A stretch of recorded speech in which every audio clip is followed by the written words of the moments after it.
নমস্কার, শুভ্রার Bengali story telling চ্যানেলে সকলকে স্বাগত। আমার আজকের গল্প হুমায়ুন আহমেদের লেখা। গল্পের নাম উমেশ। উমেশের সঙ্গে আমার পরিচয় নর্থ ডাকোটার ফার্গো সিটিতে। ম্যাড্রাসের ছেলে, বানরের মতো চেহারা, স্বভাব চরিত্র বানরের মতো, সারাক্ষণ তেরিং বেরিং করছে, গলা খাঁকারি দিয়ে থুতু ফেলছে, হাসিও একটা বিচিত্র ভঙ্গিতে কেমন খিক খিক করে, থেমে থেমে শব্দ হয়, সমস্ত শরীর তখন তার একটা বিশ্রীভাবে দুলতে থাকে। সে এসেছে জৈব রসায়নে MS ডিগ্রি নিতে। আমি তখন পড়াশোনার পাঠ শেষ করে ফেলেছি। একটা ইলেকট্রিক টাইপরাইটার কিনেছি। দিন রাত খট খট শব্দে থিসিস টাইপ করি। একটা চ্যাপ্টার লেখা শেষ হয়, আমি আমার প্রফেসরের কাছে নিয়ে যাই। তিনি পড়েন এবং হাসি মুখে বলেন, অতি চমৎকার হয়েছে, তুমি এই চ্যাপ্টারটা আবার লেখো। আমি হতাশ হয়ে বলি, অতি চমৎকার হলে নতুন করে লেখার দরকারটা কি? প্রফেসরের মুখের হাসি আরও বিস্তৃত হয়। তিনি বলেন, অতি চমৎকার তো শেষ কথা নয়, অতি চমৎকারের পরে আছে অতি অতি চমৎকার। আমি তার জন্য অপেক্ষা করছি। আমি দীর্ঘ নিঃশ্বাস ফেলে আবার লিখতে বসি। এই সময় উমেশের আবির্ভাব হলো মূর্তিমান উপদ্রবের মতো। তার প্রধান কাজ হলো আবে ইয়ার বলে আমার ঘরে ঢুকে পড়া আর আমাকে বিরক্ত করা। আমেরিকায় সে পড়াশুনো করার জন্য আসেনি। তার মূল উদ্দেশ্য হচ্ছে সিটিজেনশিপ। অন্য কোনোভাবে আমেরিকায় আসার ভিসা পাওয়া যাচ্ছিল না বলেই সে স্টুডেন্ট ভিসায় এসেছে। এখন তার দরকার সবুজপত্র বা গ্রিন কার্ড। ওই বস্তু কী করে পাওয়া যায় সেই পরামর্শ করতেই সে আমার কাছে আসে। আমি প্রথম দিনেই তাকে বলে দিলাম, আমি এই বিষয়ে কিছুই জানি না, জানার আগ্রহ বোধ করিনি। আমি এসেছি পড়াশুনো করতে। ওই পর্ব শেষ হয়েছে, এখন দেশে চলে যাব। উমেশ চোখ মুখ কুচকে আবে বুড়বাক শব্দ দুটি দিয়ে এক গাদা কথা বলল, যার কিছুই আমি বুঝলাম না। হিন্দি তো আমি বুঝতে পারি না। তাছাড়া উমেশ কথা বলে খুব দ্রুত। তবে তার মূল বক্তব্য ধরতে অসুবিধা হলো না। মূল বক্তব্য হচ্ছে, হুমায়ুন তুমি মহা একটা বুড়বাক, এমন সোনার দেশ ছেড়ে কেউ যায়? কাজের সময় কেউ বিরক্ত করলে আমার অসহ্য বোধ হয়। এই কথা আমি উমেশকে বুঝিয়ে বললাম। সে বিস্মিত হয়ে বলল, আমি তো বিরক্ত করছি না, চুপচাপ বসে আছি। ঠিক আছে, তুমি তোমার কাজ করো। সে চুপচাপ মোটেও বসে থাকে না, সারাক্ষণ তেরিং বেরিং করে। এই বসে আছে, এই লাফ দিয়ে উঠছে। তাছাড়া তার শীষ দিয়ে গান গাওয়ারও শখ আছে। সে শীষ দিয়ে নানান ধরনের সুর তৈরির চেষ্টা করে। সেই সুরের তালে পা দিয়ে নিজেই মুগ্ধ হয়ে যায়, আবার নাচায়ও। সব মানুষের জীবনে কিছু উপগ্রহ জুটে যায়। উমেশ হলো আমার সেই উপগ্রহ। সে জৈব রসায়নের 3টে কোর্স নিয়েছে। এর মধ্যে একটা হচ্ছে ল্যাব কোর্স। কাজ করে আমার ঘরের ঠিক সামনের ঘরে। কাজ বলতে জিনিসপত্র নাড়াচাড়া করা, ধোয়াধুয়ি করা, তারপর আমার সামনে এসে বসে থাকা, পা নাচানো আর শীষ দেওয়া। আমি তাকে বললাম, কোর্স যখন নিয়েছো মন দিয়ে কোর্সগুলো তো করা দরকার। তুমি তো সারাক্ষণ দেখে আমার সামনেই বসে থাকো। সে হেসে বলল, MS ডিগ্রির আমার কোনো শখ নেই, আমার দরকার সিটিজেনশিপ। স্টুডেন্ট ভিসা যাতে বজায় থাকে এই জন্যই কোর্স নিলাম। পড়াশুনো করে হবেটা কি ছাতা? আমি বললাম, অনেক কিছুই হবে। একটা আমেরিকান ডিগ্রি পেলে এদেশে চাকরি পেতে তোমার সুবিধা হবে। চাকরি পেলেই গ্রিন কার্ড পাবে। আবে ইয়ার ইয়ে তো সাজ বাত হ্যায়। উমেশকে এই উপদেশ দেওয়ার মূল কারণটা হচ্ছে আমার অন্য। আমি চেয়েছিলামই তাকে পড়াশোনায় ব্যস্ত করে তুলতে, যাতে সে আমাকে মুক্তি দেয়। সিন্দাবাদের ভূতের মতো সে কেন আমার উপর ভর করলো কে জানে। এমন না যে এই নর্থ ডাকোটায় আমি একমাত্র কালো চামড়া। কালো চামড়া কিন্তু প্রচুর আছে। ভারতীয় ছাত্রই আছে 10-12 জন, অনেকে পরিবার নিয়েও আছে। নর্থ ড্যাকোটা ইউনিভার্সিটির ইন্ডিয়ান স্টুডেন্ট অ্যাসোসিয়েশন বেশ বড় একটা অ্যাসোসিয়েশন। তারা প্রতি মাসেই টিকিট কেটে হিন্দি ছবি দেখানোর ব্যবস্থা করে। দোল উৎসব হয়, এর বাড়ি ওর বাড়ি পার্টি তো লেগেই থাকে। আচ্ছা, উমেশ তো ওদের সঙ্গে থাকতে পারে, তা কেন সে থাকছে না? কেন চেপে আছে কে জানে আমার কাঁধে? যে কোনো কারণেই হোক, তার ধারণা হয়েছে এই বিদেশে আমি তার সব থেকে নিকটজন, কাজেই আমার সময় নষ্ট করার পূর্ণ অধিকার আছে তার। একদিন না পেরে তাকে কফি শপে নিয়ে কফি খাওয়ালাম, আর বেশ ঠান্ডা গলায় বললাম, উমেশ, একটা কথা শুনলে তোমার হয়তো খারাপ লাগবে, তবু তোমাকে কথাটা আমার বলা দরকার। বলো। আমি তোমাকে খুবই অপছন্দ করি। উমেশ বলল, কেন? আমার চেহারাটা খারাপ বলে?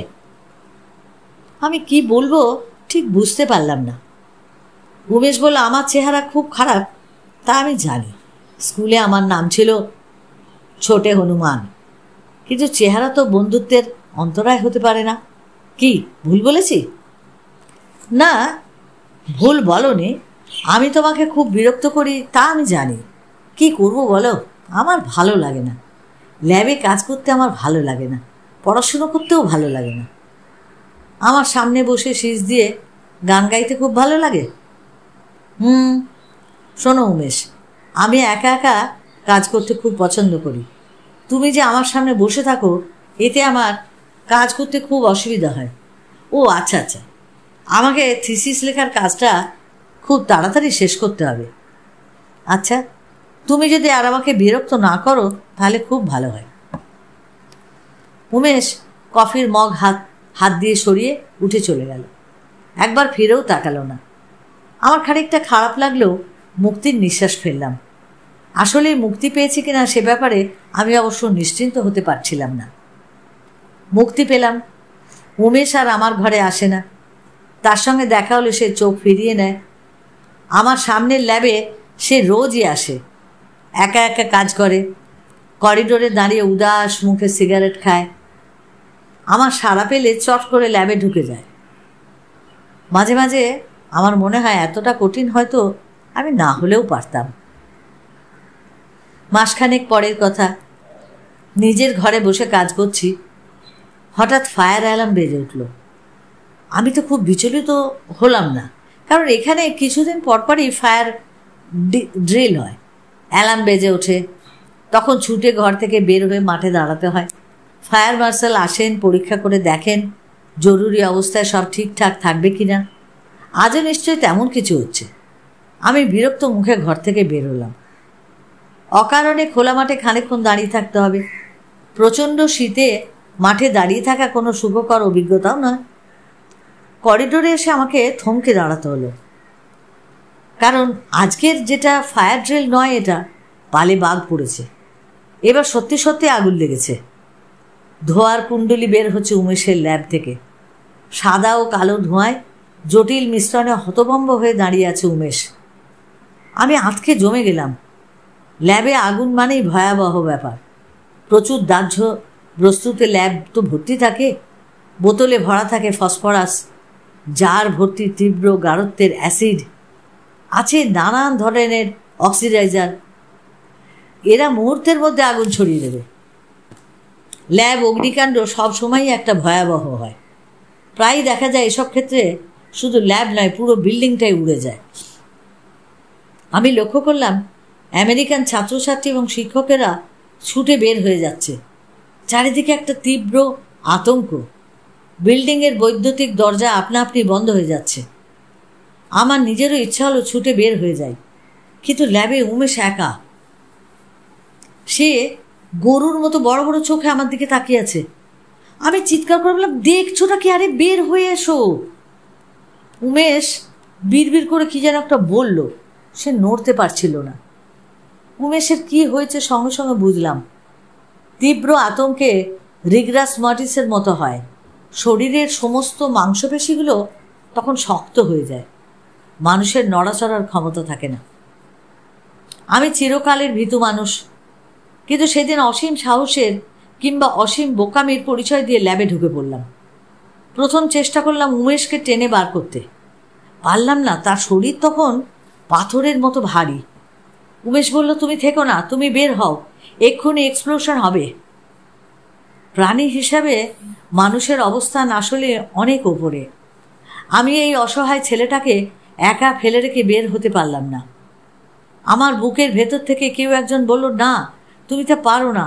অথচ বাসায় আমার স্ত্রী আছে, ছোট ছোট দুটো মেয়ে, নোভা, শিলা। ছোট মেয়েটা তো সবে কথা শিখেছে।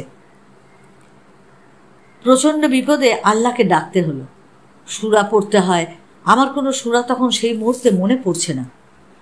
বিল্ডিংয়ের ইলেকট্রিক লাইন বন্ধ করে দেওয়া হয়েছে। পুরো বিল্ডিং অন্ধকার। আগুনের হলকায় অস্পষ্টভাবে সব কিছু চোখে আসছে। আমি চলে গেছি এক ধরনের একটা ঘোরের মধ্যে। হুশ করে বড় একটা আগুন ধরল।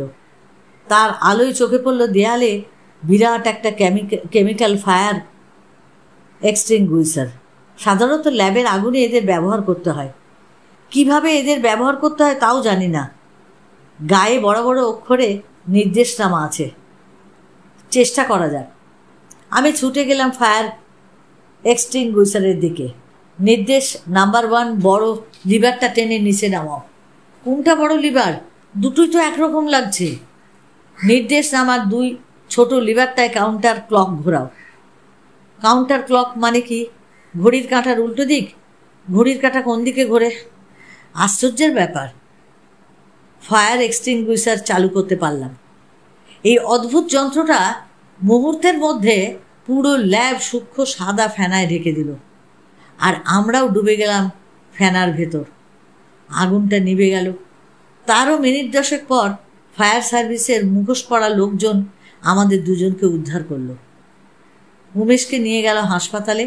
তার কথাও বন্ধ হয়ে গেছে, কথা বলতে পারছে না, তার জিভটা শক্ত হয়ে গেছে।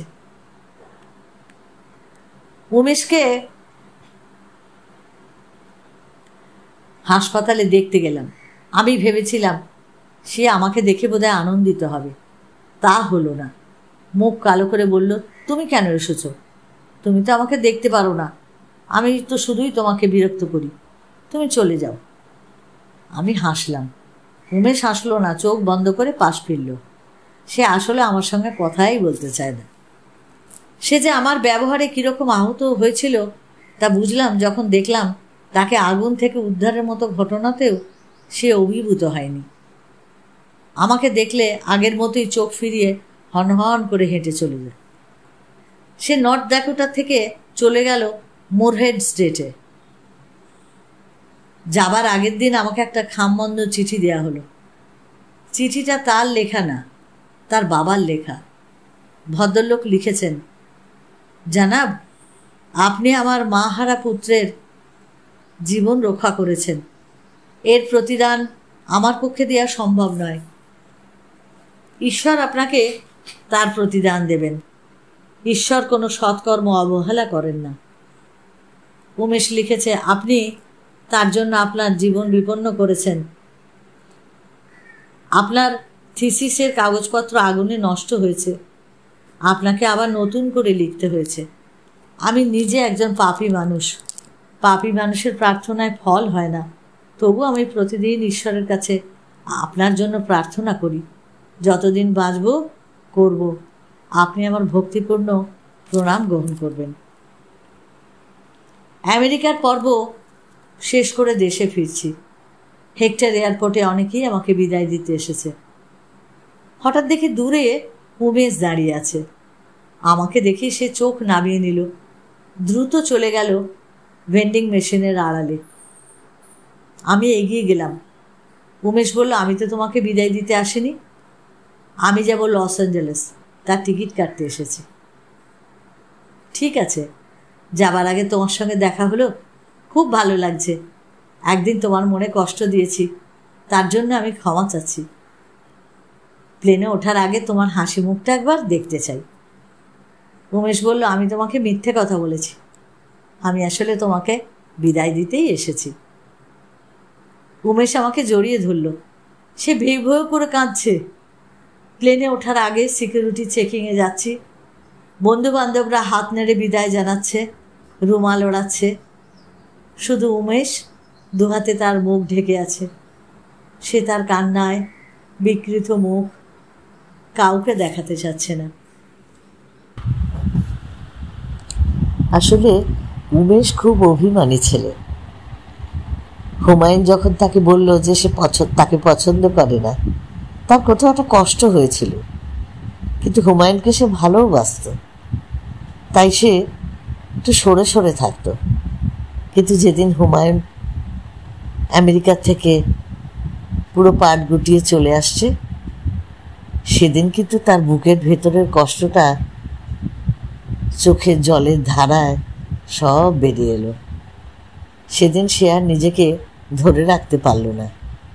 এতদিন সে অভিমানেই সরে সরে থাকতো, কিন্তু আসলে সে হুমায়ুনকে ভালোই বাসত।